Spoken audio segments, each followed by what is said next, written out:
Perjuangan kami adalah membawa suara Sabah dan Sarawak untuk mencapai kemerdekaan. Tanpa Sarawak, tanpa Sabah, tidak ada Malaysia. Sabah Sarawak! Merdeka! Sabah Sarawak! Merdeka! Sabah Sarawak! Merdeka!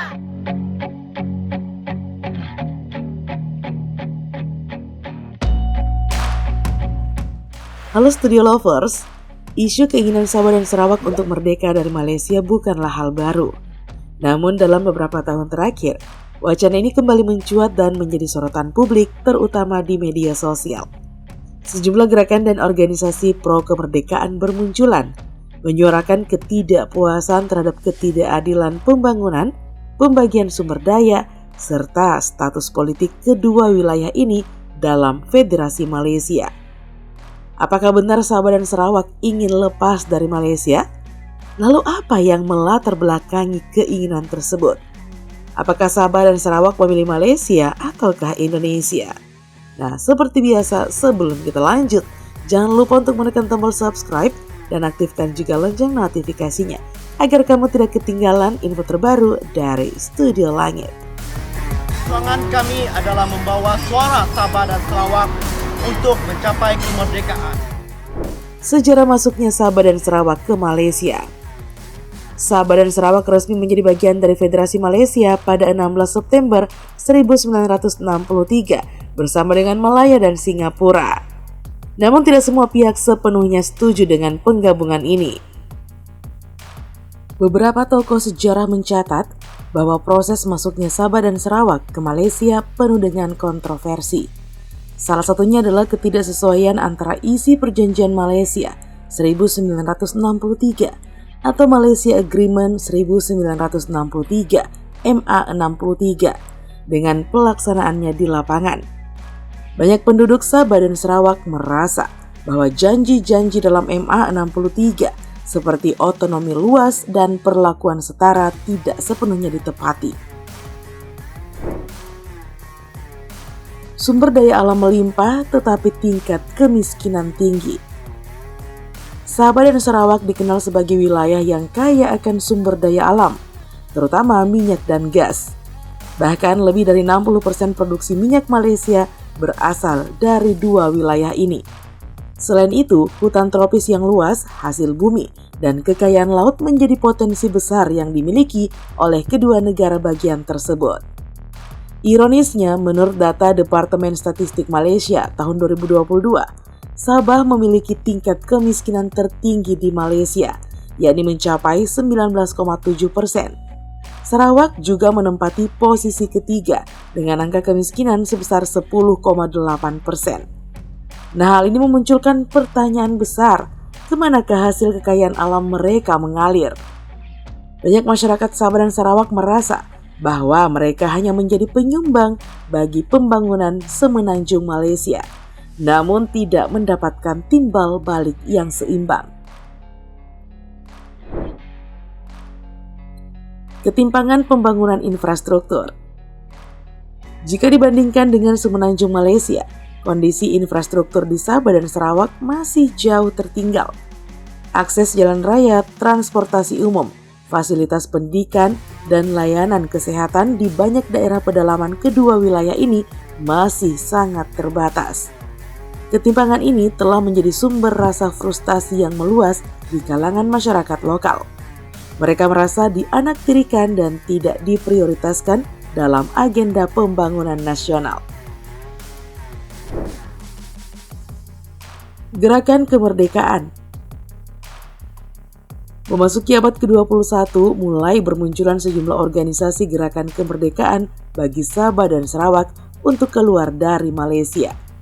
Organisasi tersebut diantaranya Sabah Sarawak Keluar Malaysia (SSKM) yang terdiri di negara bagian Sabah.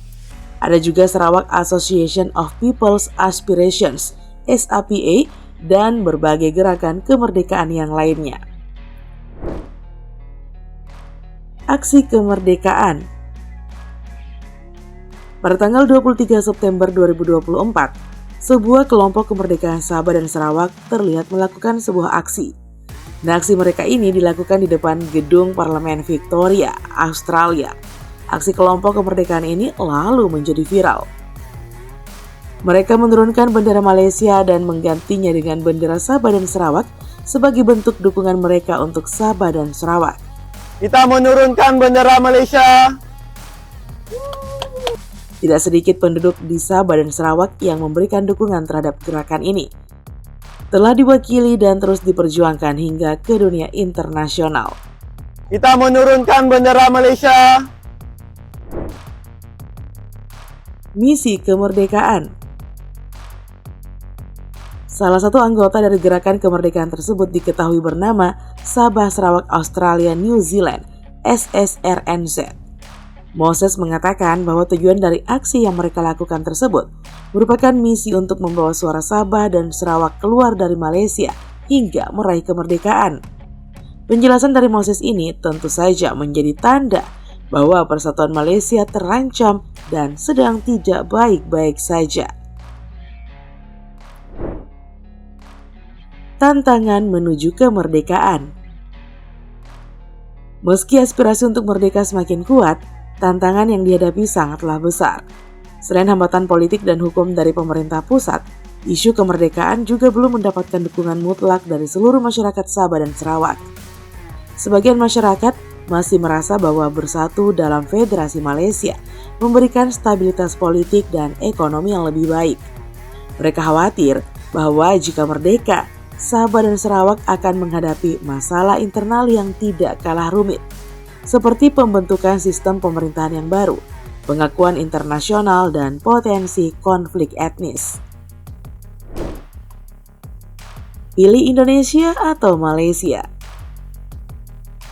Nah, Studi Lovers, akhir-akhir ini terdapat sejumlah postingan di media sosial yang mengatakan bahwa Sabah dan Sarawak justru memilih bergabung dengan Indonesia. Muncul sebuah pertanyaan, apa sesungguhnya yang menjadi pilihan rakyat Sabah dan Sarawak? Tetap dengan Malaysia atau justru memilih bergabung dengan Indonesia? Melansir dari Kompas.com, pernyataan yang menyebutkan Sabah dan Sarawak akan bergabung dengan Indonesia tidaklah benar atau hanya sekedar hoax belaka. Di sisi lain, dibenarkan bahwa ada sejumlah aktivis kemerdekaan dari Sabah dan Sarawak yang berjuang untuk memerdekakan diri dari Malaysia. Sehingga dapat kita simpulkan bahwa Sabah dan Sarawak tidak bergabung dengan Indonesia, tetapi mereka memiliki keinginan untuk mendirikan negara sendiri. Bahkan kemungkinan dua negara yang berbeda, yaitu negara Sabah dan negara Sarawak. Tanggapan pemerintah Malaysia. Studi Lovers, pemerintah federal Malaysia secara konsisten menolak gerakan pemisahan diri. Mereka menekankan bahwa Malaysia adalah negara federasi yang sah dan gerakan separatisme dianggap bertentangan dengan konstitusi. Namun sebagai respon terhadap tekanan dari Sabah dan Sarawak, pemerintah Malaysia juga mulai memberikan ruang dialog dan pembahasan terkait pelaksanaan MA63. Beberapa tuntutan otonomi telah mulai dikembalikan, seperti pengelolaan sumber daya alam dan juga pendidikan. Meskipun begitu, banyak kalangan di Sabah dan Sarawak masih menganggap langkah-langkah ini sebagai simbolis saja, belum menyentuh akar permasalahan yang ada. Keinginan Sabah dan Sarawak untuk merdeka dari Malaysia tidak muncul tiba-tiba. Ia lahir dari ketidakpuasan yang telah menumpuk selama puluhan tahun. Ketimpangan pembangunan, ketidakadilan distribusi sumber daya, serta rasa dipinggirkan dalam politik nasional. Namun, apakah kemerdekaan adalah solusi terbaik atau justru reformasi struktural dalam kerangka federasi akan lebih membawa manfaat jangka panjang? Nah, yang jelas Studi Lovers, suara masyarakat Sabah dan Sarawak patut untuk didengar dan dipertimbangkan secara serius. Apapun pilihannya, keputusan tersebut harus diambil secara demokratis dengan menghargai kehendak rakyat dan masa depan generasi mendatang. Nah, itulah tadi sederet fakta-fakta tentang Sarawak dan Sabah yang ingin memisahkan diri dari Malaysia. Nah, Studi Lovers, cukup sekian dulu ya video kita kali ini. Jangan lupa untuk selalu mendukung kami dengan cara menekan tombol subscribe, like, comment, dan share video ini. Sampai jumpa lagi di video berikutnya. Bye-bye.